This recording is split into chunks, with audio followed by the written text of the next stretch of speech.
to another video of my channel, Between Pages and Places. Today is an exciting video because it is my October wrap-up. I feel very proud of how many books I read this month. I read 6 books, and I'm proud of that because it was a hard month at work. A lot of stuff was happening, and I felt like really not in the mood to read, but I pushed through it and I managed to get 6 books done, which I thought was pretty good. So let's get into them. But before we do, please like, subscribe, and comment down below if you like this video or any other videos I've previously made. So now let's get into the books I read for the month of October. The first book I read for the month of October was The Mermaid by Christina Henry. I purchased this book because it was about a mermaid, and I love mermaids. Love them. So I knew I immediately had to buy it and read it. It is a story about a woman who falls in love with a human and chooses to stay with him and be with him as a human. But it's not like The Little Mermaid. Like, she can go back into the water and change into a mermaid and then go back on land and be human. So it's not like, oh, if I don't have a magic triton, I can't be human. It's not like that.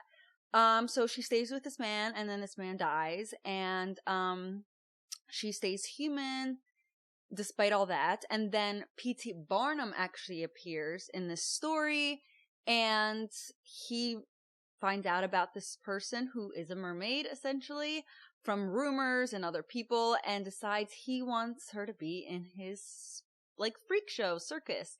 And that's kind of like what it's about.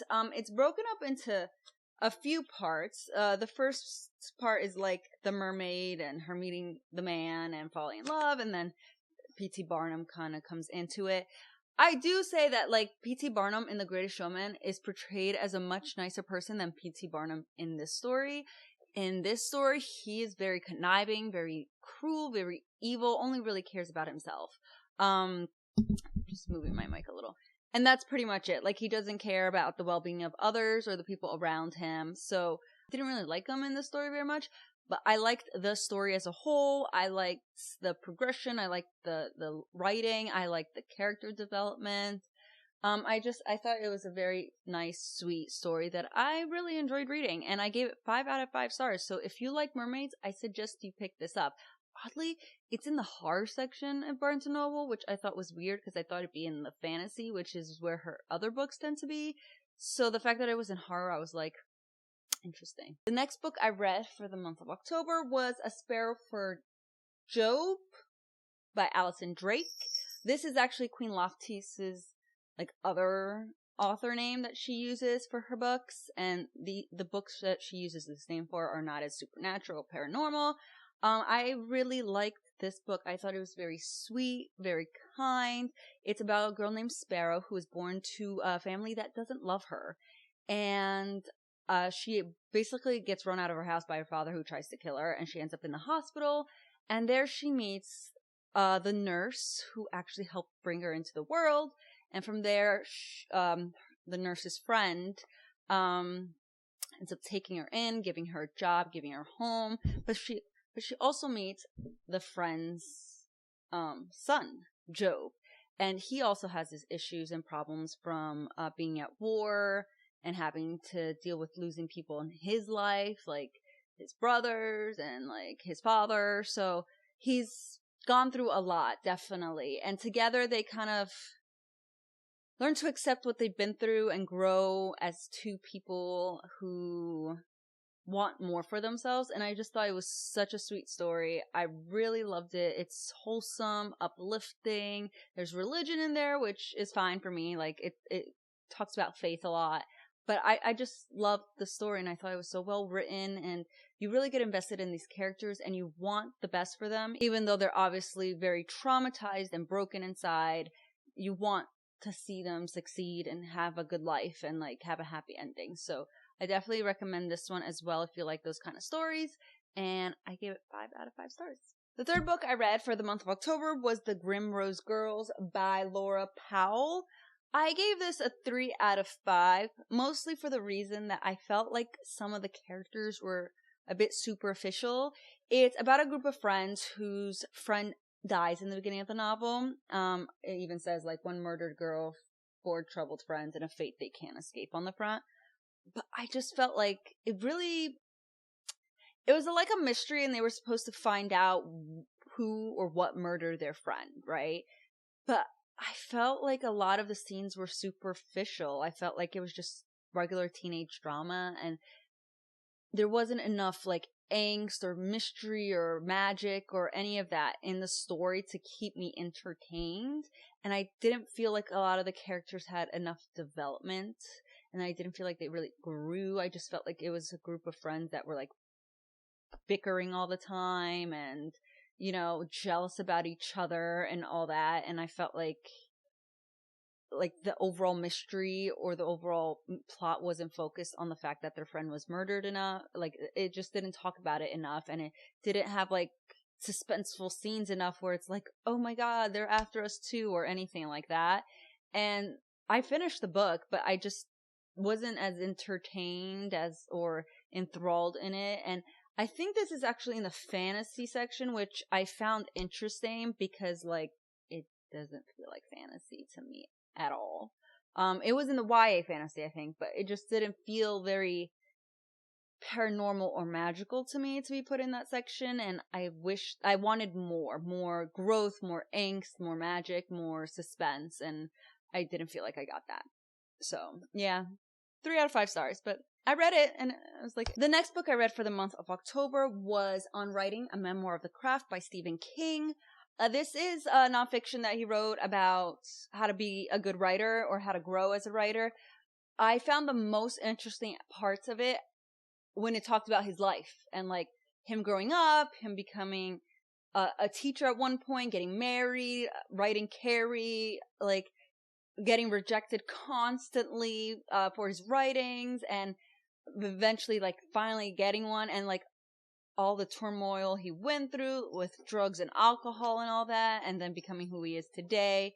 I really enjoyed it, that part the most. And I did give it 5 out of 5 stars because I felt like I learned a lot about the importance of writing, the importance of editing, the importance of publishing, all that. But I enjoyed mostly about his life and him growing up and becoming who he is. And it almost felt great because it's like, oh, this very famous writer, you know, he took a long time to get there, and it took forever for him to become published, and he worked really hard, and he pushed and pushed and pushed, and he got there.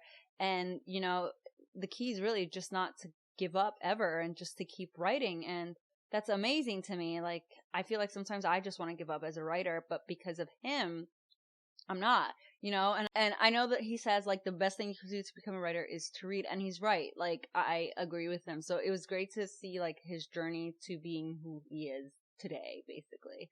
I really enjoyed it. I definitely recommend it if you're interested in like the craft of writing itself. The next book I read for the month of October was Twilight by Stephanie Meyer. This is the like swap gendered version where one side is like like Bella's the girl and Edward's the boy, and Edward's the vampire and Bella's the human.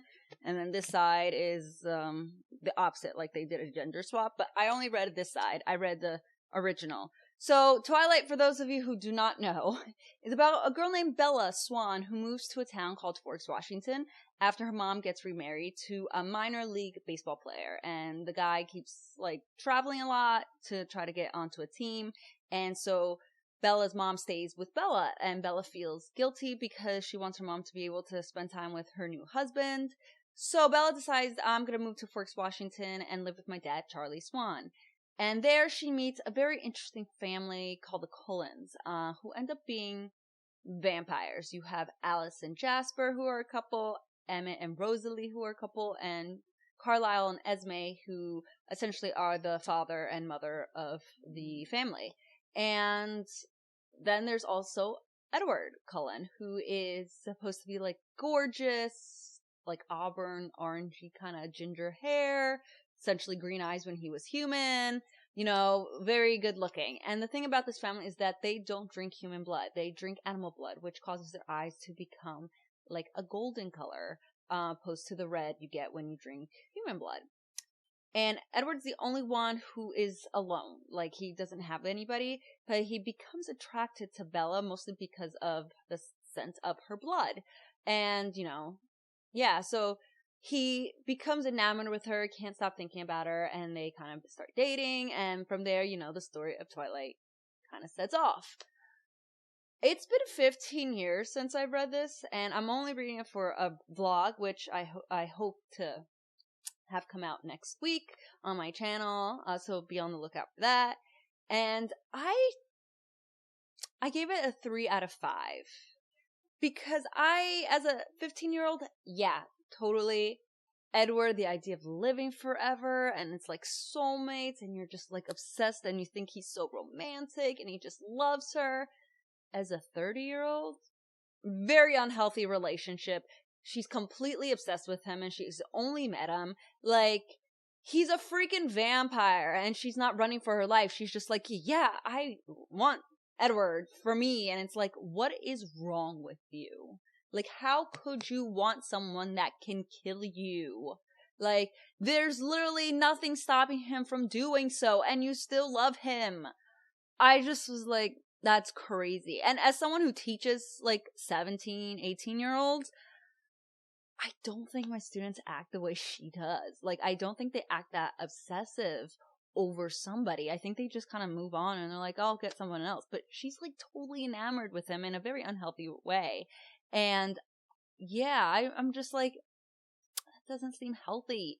So like, the writing was good. And, Twilight had a huge effect on my life because I felt like, oh, Stephenie Meyer, she was just like a stay-at-home mom and she became so popular with this series. Like, I can do that. So it did like spark my writing journey, but I still think it's like, this is ridiculous. The way that Bella acts is crazy. I sometimes I'm like, I wish she had more of a backbone. Like, she just takes it. I'm like, no, fight for what you want. Don't let him dictate anything. It's like, it's your body. It's who you are. But no. So it's just like, yeah, those are my thoughts. My vlog has more, obviously, like point by point, but still, those are my thoughts. The last book I read for the month of October is actually a book that I finished the day I'm filming this video. And that is New Moon by Stephenie Meyer. In this book, things have changed, obviously, and it just continues the story of Bella Swan. If you want deeper thoughts on how I felt, go ahead, watch the vlog. It does like mention snippets of like what's happening in the story, but like this book has been out forever. And I feel like most people know what happens in this book now. Even like students I have that have never read it knows what happens. But I again gave it a 3 out of 5 stars. I felt again Bella's behavior was very concerning. Essentially, Edward leaves her in this book after an incident at her birthday party where Jasper almost like attacked her because she had a paper cut. And I just felt like the whole book she was like so depressed. And I understand why in a sense, but I'm like, girl, you got to move on. This is unhealthy behavior.